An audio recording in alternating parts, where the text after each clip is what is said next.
కీడు లేదు, మేలు లేదు. వచ్చింది పని అవదా? వచ్చింది వెళ్దా?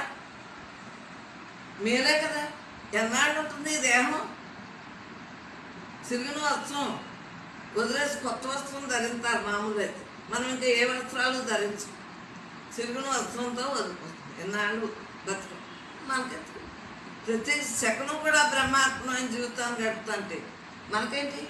బ్రహ్మార్పణం, బ్రహ్మత్వం, బ్రహ్మణత్వం, బ్రహ్మైవతేన గంతవ్యం, బ్రహ్మకర్మ సమాధిన, బ్రహ్మానందం పరమసుఖదం, కేవలం జ్ఞానముక్తిం, ద్వంద్వాతీతం గగన సదృశం, తత్వమస్యాది లక్ష్యం ఏకం నిత్యం బ్రహ్మవచనం, సర్వదీ సాక్షిభూతం భావాతీతం త్రిగుణరహితం. ఓం సద్గురుం తం నమామి. నేను పెద్దాల్లో ఉన్నాను. మనల్ని ఏమన్నాను? బీరువా తాళం తీసుకు మీ ఆవిడ తెల్లగా అందంగా ఉంటుంది.